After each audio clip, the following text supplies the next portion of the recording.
Sana yung nagano sa kanya, sana wag naman siyang patulugin sa nangyaring ginawa niyang krimen sa apo ko. Parang ano. Hustisya para sa iyang makuapo ang kuraw ngunyan kang 74 anyos na si Lola Vilma Almonte kang purok 7 barangay Mampurong Uwas Albay. Kasudmang aga kaya, kan madukayang gadan ang 28 anyos kaning makuapo na si Arlene Ortiz sa tawning umahan sa barangay Balugo kang Pareong Banwaan. Istorya ni Lola Vilma. Sabadong hapon kang huri niyang nahiling nabuhay si Arlene. Katunayan nagpaaram pa daini sa iya na mahali. May kaninan sa pagtaram asin pandangugdang sa iyang makuapo. Alagad sa ibong kang kaninan. Nagduradalhen siya da si Arlene bilang parking girl sa sentro kang Banwaan. Ngani makatabang sa panguroal daw nindang pangangaipo. Ko naman sa kanya sinasabi yun, huwag ka nang lakad ng lakad. Dito ko na lang sa bahay, sabi ko naman, kumakain naman tayo, sabi ko.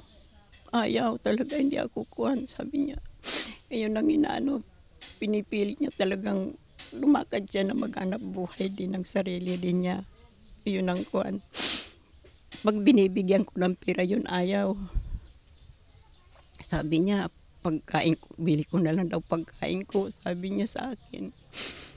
Sigun kay Police Major Ervin Billen, anhepe kang Uwas Municipal Police Station, sarong paraoma sa lugar ang nakadiskubre sa nakaubang biktima na ipig-report man tulo sa sarong kagawad sa barangay na iyuman ang nagpaabot ng impormasyon sa saindang hepatura. Nagluluwas man da sa saindang investigasyon na nilugusan ang biktima asin ginadan sa paagi ning pagtulok huli sa mga nahiling na lastro sa liog kang biktima. Nawawara man maging ang wallet kaini. So medyo madiklom po itong lugar na ito and warang kaharungan itong rice field nga eh. So talagang medyo duman kita nagkaigwa ki-challenge na maghanap ng mga witnesses sa pangyayaring ini. Two-way, makikita natin yon sa medical legal. So pwede rin po siyang ginadan muna bago siya renape or either way, renape muna siya bago siya ginadan. Kasi may mga nakita kita na mga evidences na mahiling mo kasi may mga dugi yung liog niya eh. So possibly sinakal siya, no?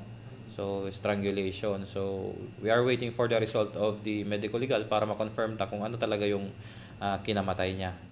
Pag-share to man kan hepe, urog na sa pamilyang nabaya ang kang biktima. Natututukan ninda ang kaso, hasa sa matauan ng justisya ang pagkagada ni Arlene. Para sa mga baretang tatak Bicol, Nomer Corporal.